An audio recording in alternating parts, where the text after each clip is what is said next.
What's up, everybody? Welcome to another Raid Shadow Legends video. Today we're running this cursed city of Sintranos. We finally made it to Soulcross, and I kind of want to switch things up and do things a little differently because these videos are starting to run a little long, and I kind of want to just like shorten them up and get to some more like relevant information more quickly. Some of these fights are starting to get a little long, a little bit grueling, and I think it'd be best if we just summarize the fights, kind of highlight, go over what works, what are the key points, what are the sticking points, and then like kind of go over the teams, the artifacts, and then maybe give some insight on the different team compositions you can go over, and just do it like that with highlights in the background as I'm talking over the different things. So we can go ahead and get started on S1. It is a roadblock, let me tell you. A lot of people are going to be very, very frustrated with a lot of the RNG on some of the stages, and S1 is right where it starts. It's a roadblock right from the start. If you guys can pass S1, or maybe they want you to go around, if you can't pass S1, go to D22, kind of just stall you out and like make you go the long way around. It's going to be frustrating if you guys can't pass it. But once you guys get to S2, S3, it gets a lot easier in my opinion. Over S1, I used a bunch of the champs in this one, except for Finax. I saw Finax on a bunch of other teams, so he could probably be pretty good, but I have no experience with him on this fight so far, using him. So my experience was with all the other champions here that are level 60. So Soulcross Boyer, very good in a stun set. You're going to want to use her in the A1. Cupidus, I was using Cupidus in an arena build at first, but I switched him to a stun set, and he turned out to be top-notch after I made the change. He hit still very hard, and the stuns were, coming through. Jetney, very good. I have her in arena build. I never changed her at all. She hit very hard in A2 and A3. Decreased defense on A2 is clutch. And then she has decreased defense and stun on the A1, which is very nice. Rorik, another guy who has a stun on the A1. Very nice. So you basically got stun from Soulcross Boyer, Rorik, Jetney, and Cupidus as long as they're in stun sets. For Soulcross Boyer and Cupidus. And then every time you ally attack, you got a lot of stuns going off. Now, Farrakhan the Fat ally attack, very solid for round 1, very solid for round 2. And although you use it on round 3, it's kind of like rolling the dice with the Tormans. You might get frozen, you might not get frozen. If you can roll the dice and get it to go through without getting frozen for the majority of your champions and get a couple stuns to go off, it is very clutch on wave 3. So I'll say that. A lot of people might avoid using it, but at the same time, if you roll the dice and it pays off, it's very, very, very beneficial. So you might want to consider that. Rorik, he has an A2 that can reduce turn meter or steal it. So that was very clutch as well. Now, I didn't use Rorik in the actual fight that I won, but he was doing a lot of work in the fight when I used him. So good experiences with all them guys. And then, like I said, my MVP probably, man, you really got to it's real a toss-up. Like all of them are very, very good. They're all very clutch. But for the most part, I will say this. It was an RNG fest. You're going to RNG. You're going to beat your head against the wall. You're going to hate this level. This level is going to make you pissed off. It's going to piss you off for sure. But once you get through it, smooth sailing for a little bit. Once you get past S1, you get to S2, and you go, oh no, it's going to be another RNG stun fest. But not quite. You've got the Rat King over here, Nishak the Vermin Lord, very good champion. He kind of just makes short work of everybody, just kind of blows them all up. Between him and Fushan, it is a wrap, you know what I'm saying? Now the Basilisks, very good in a stun set for me. Fushan's got the A2 with the stun. Rat King could be good in a stun set. I had no need to swap him over. I'm using him in an arena build, so the arena build just worked. Like he nuked him just fine, so it was no big deal. Didn't need to swap nothing. Brachus, I think, he contributed a little bit to the fight. We could probably swap in someone else if we wanted to, even like a level 50 Basilisk. I think these Basilisks had like hardly any gear leveled up on them at all, but they both had stun sets. So they were doing work with hardly any stats. So this level worked out really well. Once you got past S1, like S2 is smooth sailing as long as you had those two champions, Fushan and Rat King there. So if you don't have them two, not sure what to tell you. Probably go with the stun set, Basilisk again. It's not a bad tactic. And then you got War Maiden over here with the decreased defense. So if you need that, it works out pretty well as well. I didn't try Elder Skarg, but I'm sure he could do work on this level. He seems like he's all right for this. First wave, Rat King just kind of blew him up. It wasn't even a big deal. Fushan kind of finished him off. Second wave, we have a Duchess to worry about, but it wasn't that big of a deal. Just trying to stay alive through wave 2 to get everything to like recycle through the abilities and get back to wave 3, which again, wave 3 blew him up again. It's just like wave 1 all over again. We're going to crown the Rat King as our MVP of stage S2 with Fushan a close second, and then the Basilisks were pretty useful as well. Moving on to S3. Like I said, after S1, it's kind of smooth sailing. If you have a Heffrack here, he's the MVP by far. He just absolutely smacks the waves down. It's not a big deal. He makes it seem very, very easy. Countess Slicks is pretty good too. She has a decreased turn meter, decreased speed. He's always been pretty clutch.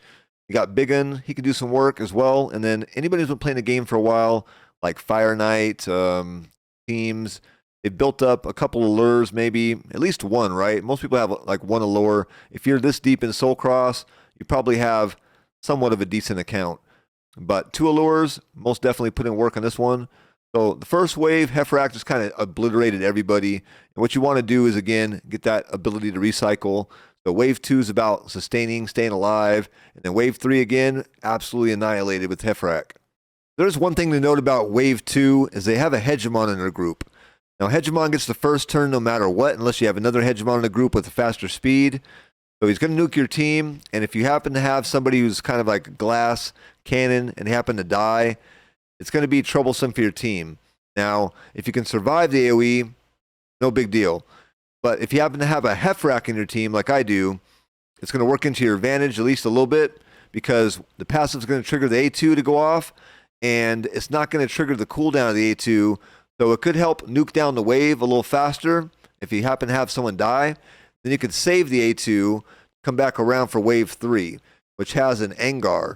And then all you really got to worry about then is just weak hitting.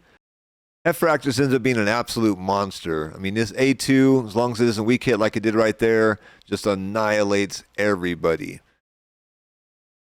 And if someone dies again, here it comes again. Comes right back around. So Heffrack, 100% the MVP. That's crazy. All right, on to stage S5, Iron Twins. I don't know why, but this level was very fun for me for some reason. I felt like there was a ton of different champs you could use to make this effective.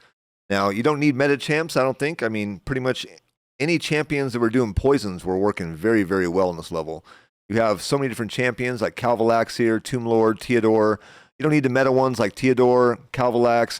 Like, Tomb Lord worked just fine, right? You got Gerda right here. You got Battle Khazar, you have Nethril, you have so many different champions. I mean, there was limitless options over here. You have Uragrim for the epics. You have all these different options, even like Whisper, for example, getting away from some of the poisons. Rhodos, if you do have some of the meta champions like Rhodos or Siphi, they both worked. Like, there was so many different options to use here. If you're getting this like deeper options down here, you got Doom Priest, you got Ugo. So this was a very fun fight for me for some reason. I just had a lot of fun with it. I fought it multiple times. I beat it with so many different champs. I don't know what to say about it. But I would say the MVP for this fight was Rhodos. For me, it was Rhodos. Rhodos is still king. He did a massive amount of damage to this boss. It wasn't even close. What I kind of found most interesting about this level right here was using some champions that kind of went to the vault for me. But once the hard mode dungeons came out, like Fire Knight, Dragon, you know, there was those guys like Tomb Lord and Bad Alcazar and Uragrim. They used to be MVPs of stage 25, and just no longer were they usable. You know, they kind of fell off to the wayside. So unless you were like using them for some kind of like soloing somewhere, like there was really not a bunch of use for them. So here comes Sintranos over here, and all of a sudden they're back in the meta again. So I like that a lot. I really like that a lot. So we're getting some use out of some champions that kind of fell to the wayside there. And then in this specific fight right here, I got Rhodos and Calvalax basically in arena gear, and I didn't bother re-gearing anybody for this fight. Like, everybody's still in their old gear. Kind of funny. Now, Calvalax, I got a couple Calvalaxes, and this guy I was just messing around with in arenas for, you know, giggles. And Theodore is probably the only champion that's real serious, and one I use currently in different areas of the game. So, you know, good on Plarian for bringing these guys back and getting some use out of them. Now, Rhodos is still king. He's over here doing a lot of damage. I like him a lot. Tomb Lord is able to set him up with some decreased defense. Got the poisons as well. Poisons did a lot of work in this fight. Rodos on the A3 also just chunked them. Pretty good damage. One of those fights where it's like slow and steady wins the race. You know, you kind of just want to sustain yourself until you get to the very end. And then that's about it, you know. Slow and steady. Gets the job done. I'm going to speed it up and play some music until the end of the fight.